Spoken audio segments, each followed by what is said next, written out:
केले की जी तो खूबी ये है कि हम सब कभी स्वामी जी जब आउटडोर के लिए निकलते हैं और कहीं कुछ खाने का अगर हेल्दी ऑप्शन नहीं दिखाई दे रहा होता तो केला बेहतरीन ऑप्शन होता है। केला 2 एक खा लिया तो फिर उसके बाद कुछ देर की फुर्सत हो गई। अब केला तो बेहतरीन सोर्स है हाँ, पोटेशियम का, कार्बोहाइड्रेट का। अरे रेडीमेड हलवा है तो, जी, जी, जी। कार्बोहाइड्रेट, विटामिन बी6 और मैग्नीशियम इसका सुपर अच्छा फूड है ये। पोटेशियम का अच्छा सोर्स है। और ये सारे तत्व स्वामी जी मांसपेशियों को मजबूत बनाने में, नसों के सिग्नल के प्रवाह को सही रखने में और शरीर को ऊर्जा देने में मदद करते हैं। फिर भी बहुत सारे लोगों को सुबह उठते ही या एक्सरसाइज के दौरान मसल क्रैम्प्स स्वामी जी पड़ते हैं बहुत सारे लोगों को। इलेक्ट्रोलाइट की कमी दूर करने के साथ-साथ स्वामी जी कौन से पावर योगा और घरेलू उपाय इस मामले में सबसे ज्यादा असरदार हो? तो देखो सबसे अच्छा तो भुजंगासन और मरकटासन मैंने बताया। भुजंगासन और मरकटासन सब कर सकते हैं। भुजंगासन और मरकटासन कर लिया और फिर थोड़ा ये पैरों को हिला डुला लिया ऐसे तरीके से, यो पूरा क्लॉकवाइज, एंटी क्लॉकवाइज, ऐसे, ये ऐसे और ऐसे, यो और ये, फिर ये ऐसे, ये देखो ये।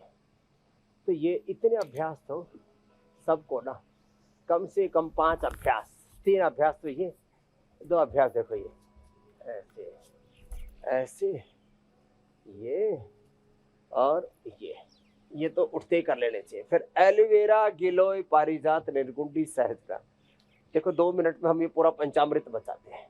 एलोवेरा गिलोय पारिजात निर्गुंडी सहजना, सब प्रकार के नस नाड़ियों के रोग, सब प्रकार के दर्द, सब प्रकार के वात रोग, सब प्रकार की नसों की जकड़न, ब्रेन नर्वस सिस्टम के डिसऑर्डर्स, एएनए, एवियन, HLB27, R factor, uric acid आदि कुछ भी बढ़ा हुआ है तो ये पवन मुक्तासन तो बहुत ईजी है, तो सब कर ही ले।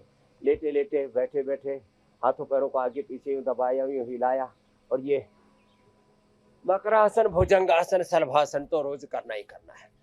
एक तो वात रोगों के लिए पंचामृत बताया, कफ रोगों के लिए, कफ से भी पूरा शरीर में इंफ्लेमेशन आ जाता है, पूरा शरीर जकड़ जाता है, तो उसमें हल्दी, अदरक, तुलसी, वासा और ये पान के पत्तों का रस, उसमें थोड़ी काली मिर्च, थोड़ी जावित्री, जायफल, थोड़ी लौंग, इलायची आदि डाल करके वो काढ़ा बना करके, थोड़ा काढ़ा उबलने के बाद छान करके उसमें थोड़ा सा बादाम, चुटकी भर काली मिर्च और थोड़ी केसर डाल करके पी ले, कहवा कबाब तैयार हो जाएगा।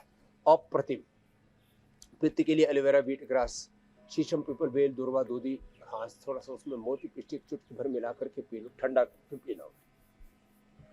ऐसे ही जिनको खून की कमी है उनको पंचामृत हम बताते हैं, अनार, गाजर, चुकंदर, थोड़ा उसमें मुनक्का, खजूर या अंजीर थोड़ा और डाल देना, 7 से 14 जाएगा सीधा हीमोग्लोबिन, इतना जबरदस्त है।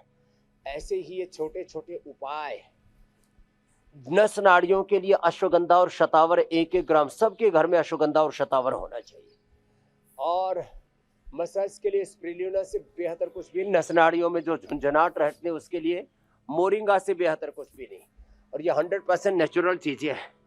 तो 100 बार हम तो एक बार अच्छा स्वामी जी, जरा सा अगला विषय लूं उससे पहले एक चीज और बता दीजिए।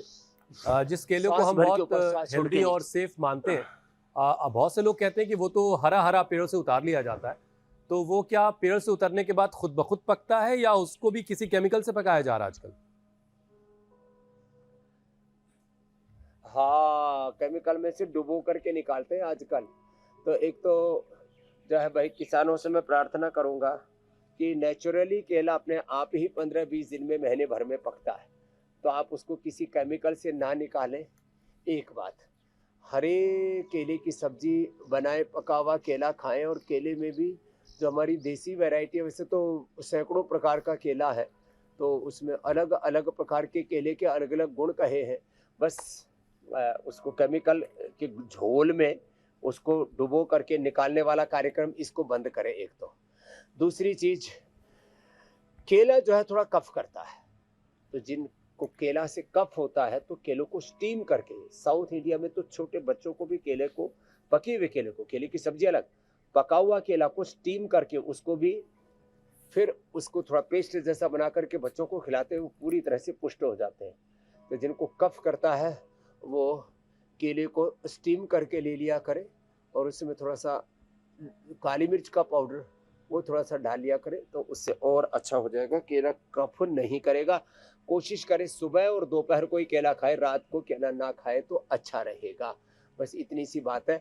बाकी सब जगह ये जो सिंथेटिक चीज़ें हैं इन और आमों को पकाने के लिए, केलों को पकाने के लिए जितने भी केमिकल यूज कर रहे हैं, फिर केमिकल वाले hair care, dental care, skin care, chemical वाले ही ऑयल, रिफाइंड ऑयल जिसको बोलते हैं, और तमाम तरह की सिंथेटिक चीज़ें, सिंथेटिक दीवारें, सिंथेटिक कपड़े, जूते, चप्पल, सब जितना इनका बहिष्कार करें, सिंथेटिक दवा और synthetic vitamin, vitamin D, B12 कैसे हमारे मुश्किल ये है स्वामी जी कि हम सब इन सारी चीजों से इतना घिर चुके हैं अच्छे रहेंगे कि अगर कितना बहिष्कार होगा और सब जब सारा केला ही केमिकल में डूब के आ रहा है तो फिर या तो केला ही खाना छोड़ देगा आदमी। हालांकि इस बीच किसी की अगर नजर उस वाले केले पर पड़ जाती है जिसमें बीज होता है तो लोग हैरत में पड़ जाते हैं। आसाम वगैरह की तरफ उस तरह के केले होते हैं जिसमें अंदर बीज भी होता है।